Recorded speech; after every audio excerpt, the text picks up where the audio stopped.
Okay, so we're in Elko. We're spending the night. This is actually the first time I'll be spending the night in Elko, which is kind of weird. We're staying here at the Stockman, which is here behind me.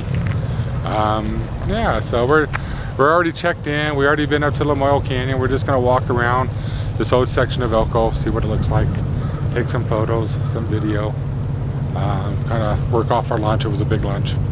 All right. Okay, so we're walking by these old buildings. Brick, falling apart. That one's kind of deserted, yes. Looks like it's closed. This one's still kind of gallery. Looks like they're still closed Saturday through Monday. They got some of that funky art stuff in there. Not my kind of art. But yeah, it's a slow town. It is a lot slower than Reno, that's for sure. You got a mattress store. That's pretty cool.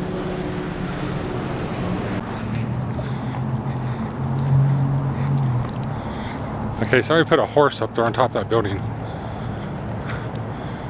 It looks like a male horse too. Just saying. We got a flag. Seen better days. A little dirty. Another arts or boutique or something, I don't know. A lot of stuff here. Okay, here's I'm going to pronounce it Shilton, Centennial Tower, Elko, 1917. They probably erected it in 2017 maybe. See it up there? And the letters spell Elko. Now Elko, of course, it's in northeast Nevada in Elko County. This is actually, it's a small town. There's a lot of hunting and stuff up here in the northeast part of Nevada. But it's also right on I-80, so it's at a main route. It's on one of the main east-west routes. There's a Highway 255 that takes you up through into Mountain Home, Idaho. I've been on that road a number of times because I have a niece that lives in Mountain Home. The Rubies are just like 20 miles away to the southeast of us. So yeah, this is why Elko gets business still. And there's a lot of mines in the area. A lot of mines. It's not a big city by any means. It's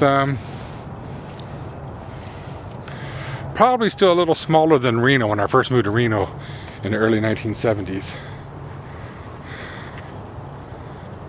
So early inhabitants were Indians, well, we know that.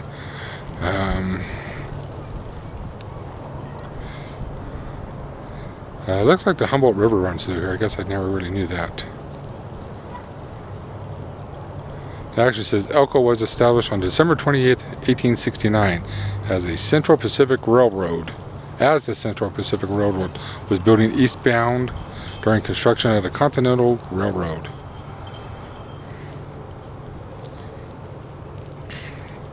And apparently Elko was named by some guy by the name of Charles Crocker from the railroad because he saw antlered animals and chose elk with an O for emphasis. So it's actually named after elk.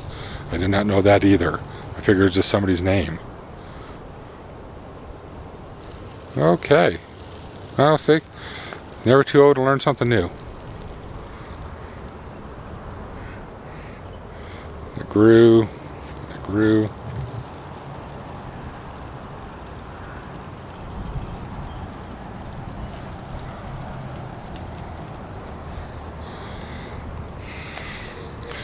And then they got educated, so that's pretty good.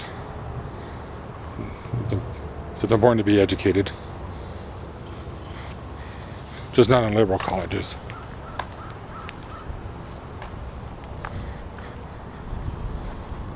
And then the railroad, see some, I'm going to take some still photos of this stuff and add them to the video.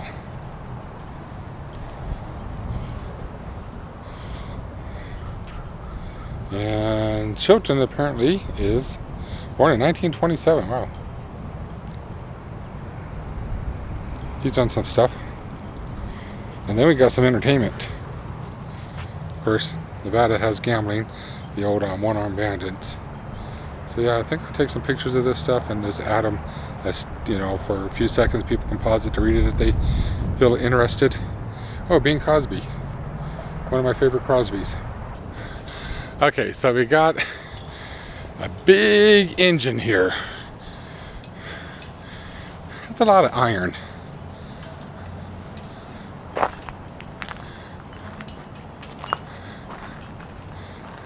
Big wheels. Okay, look at these leaf springs. That is some serious leaf spring action there.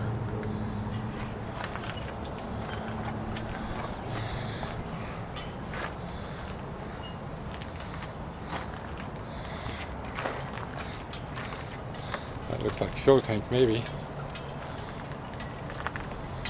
Fuel.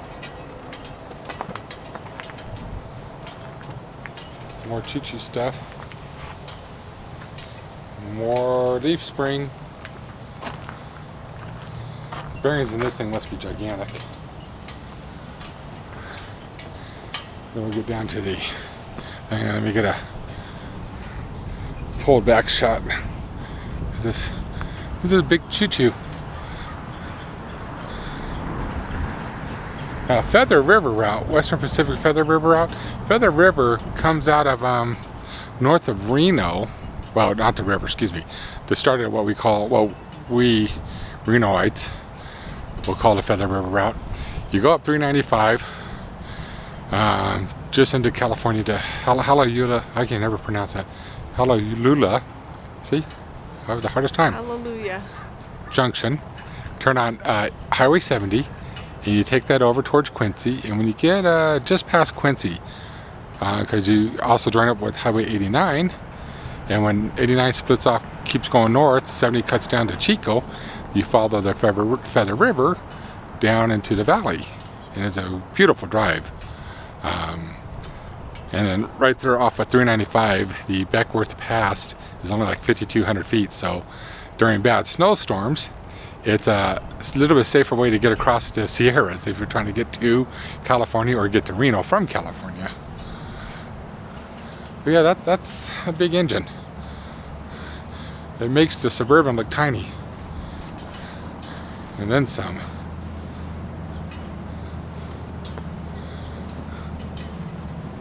Dedicated to all firefighters.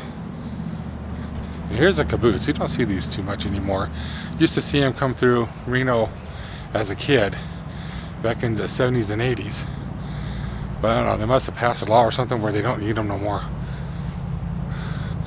I haven't seen a caboose on a train in years. And they only deserve 2 leaf springs apparently, nowhere near as heavy as the engine. Guess the wheels are about the same size. I was watching a video actually just about a week or so ago on how they make these wheels. It was pretty awesome. What do you think? Is it big? Big.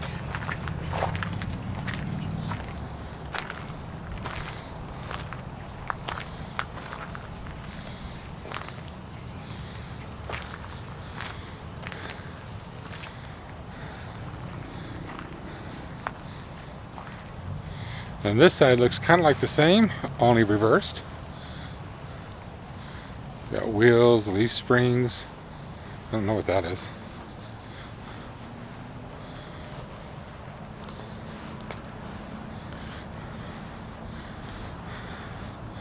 Of course, here you got the, I would imagine they probably use an air brake system too, like trucks. It looks like big glad hands that you'd use on a big rig. Steps to get up.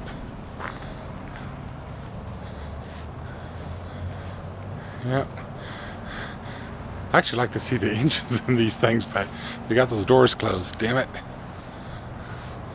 It's probably a pretty damn big engine. I wonder if those are, yeah, those look like the brake cylinders, or the brake, yeah, cylinders. pushes the lever and the brake's right there. So that's how you must activate the brakes. Of course, there's also something down there. It must be an adjustment. Not sure. Anyway, pretty cool.